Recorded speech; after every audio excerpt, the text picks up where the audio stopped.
بسم اللہ الرحمن الرحیم۔ السلام علیکم۔ محرم الحرام کی فضیلت۔ محرم الحرام 4 حرمت والے مہینوں میں سے ایک مہینہ ہے۔ 4 حرمت والے مہینے یعنی ذی القعدہ، ذی الحج، محرم اور رجب۔ ان 4 حرمت والے مہینوں کا ذکر قرآن پاک میں بھی ہے اور احادیث میں بھی ہے۔ حرمت والے مہینوں کا مطلب یہ ہے کہ ان 4 مہینوں میں کیے جانے والے گناہوں کی سزا عام دنوں میں یا عام مہینوں میں کیے جانے والے گناہوں سے بہت زیادہ ہے۔ قرآن پاک میں اللہ تعالیٰ ان مہینوں کا ذکر سورہ توبہ کی آیت نمبر 36 میں اس طرح سے کرتے ہیں۔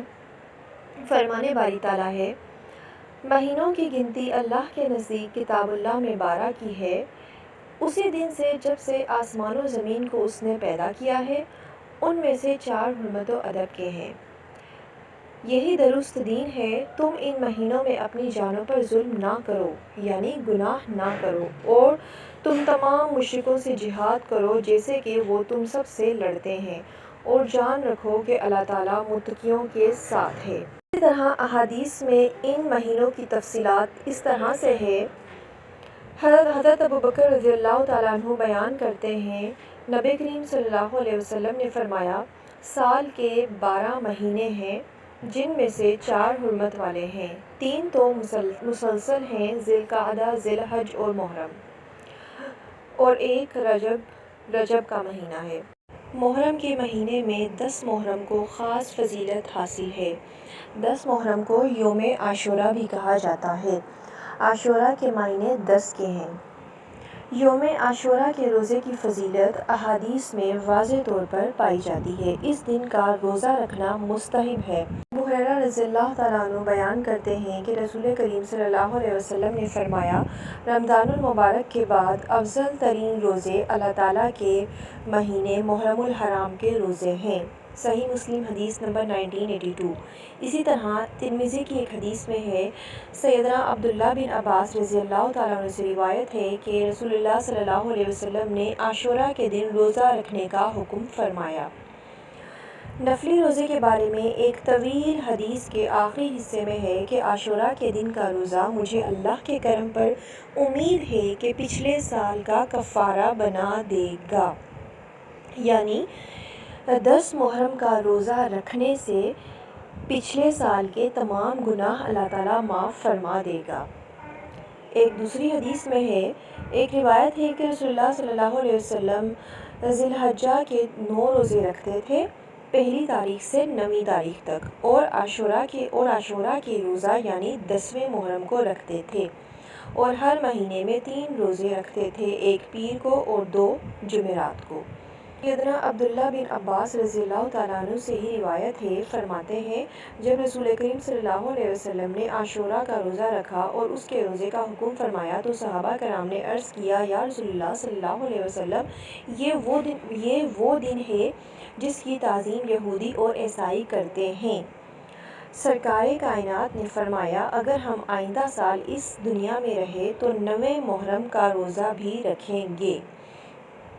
یعنی اس حدیث کا مطلب یہ ہے کہ یہودی اور عیسائی جو تھے وہ بھی 10 محرم کا روزہ رکھتے تھے، کیونکہ ان کے لیے بھی یہ دن خاص اہمیت کا حامل ہے۔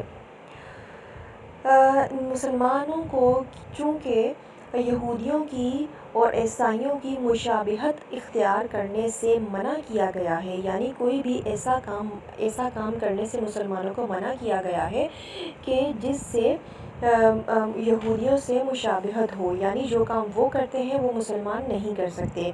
اس لیے نبی صلی اللہ علیہ وسلم نے اس خواہش کا اظہار کیا کہ اگر اگلے سال زندگی رہی تو ہم 9واں روزہ بھی رکھیں گے، 9 محرم کا روزہ بھی رکھیں گے۔ اس لیے مسلمانوں کو چاہیے کہ صرف 10 محرم کا روزہ نہ رکھیں، بلکہ اس کے ساتھ 9 کا رکھیں یا اس کے ساتھ 11 کا رکھیں، 11 محرم کا۔ 9 اور 10 محرم کا روزہ رکھنا سب سے زیادہ افضل ہے۔ یوم عاشوراء کی تاریخی اہمیت۔ یوم عاشوراء بڑا ہی عظمت کا حامل دن ہے۔ تاریخ کے عظیم واقعات اس سے جڑے ہوئے ہیں، چنانچہ مورخین نے لکھا ہے کہ یوم عاشوراء میں ہی آسمان و زمین، قلم اور حضرت آدم علیہ السلام کو پیدا کیا گیا۔ اسی دن حضرت آدم علیہ السلام کی توبہ قبول ہوئی۔ اسی دن حضرت ادریس علیہ السلام کو آسمان پر اٹھایا گیا۔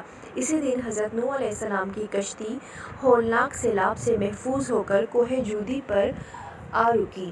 اسی دن حضرت ابراہیم علیہ السلام کو خلیل اللہ بنایا گیا اور ان پر آگ گلے گلزار ہوئی۔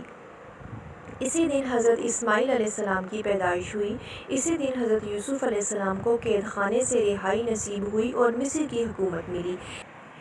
اسی دن حضرت یوسف علیہ السلام کی حضرت یعقوب علیہ السلام سے ایک طویل عرصے کے بعد ملاقات ہوئی۔ اسی دن حضرت موسیٰ علیہ السلام اور ان کی قوم بنی اسرائیل کو فرعون کے ظلم سے نجات حاصل ہوئی۔ اسی دن حضرت موسیٰ علیہ السلام پر توریت نازل ہوئی۔ اسی دن حضرت سلیمان علیہ السلام کو بادشاہت واپس ملی۔ اسی دن حضرت ایوب علیہ السلام کو سخت بیماری سے شفا نصیب ہوئی۔ اسی دن حضرت یونس علیہ السلام 40 روز مچھلی کے پیٹ میں رہنے کے بعد نکالے گئے۔ اسی دن حضرت یونس علیہ السلام کی قوم کی توبہ قبول ہوئی اور ان کے اوپر سے عذاب ٹلا۔ اسی دن حضرت عیسیٰ علیہ السلام کی پیدائش ہوئی اور اسی دن حضرت عیسیٰ علیہ السلام کو یہودیوں کے شر سے نجات دلا کر آسمان پر اٹھایا گیا۔ اسی دن قریش خانہ کعبہ پر نیا غلاف ڈالتے تھے۔ اسی دن حضور اکرم صلی اللہ علیہ وسلم نے حضرت خدیجۃ الکبریٰ سے نکاح فرمایا۔ اسی دن کوفی فریبکاروں نے نواسۂ رسول حضرت حسین رضی اللہ تعالیٰ عنہ کو میدان کربلا میں شہید کیا اور اسی دن قیامت قائم ہوگی۔ یہ تمام تفصیلات تفسیر معارف القرآن میں دیکھی جا سکتی ہیں۔ شکریہ۔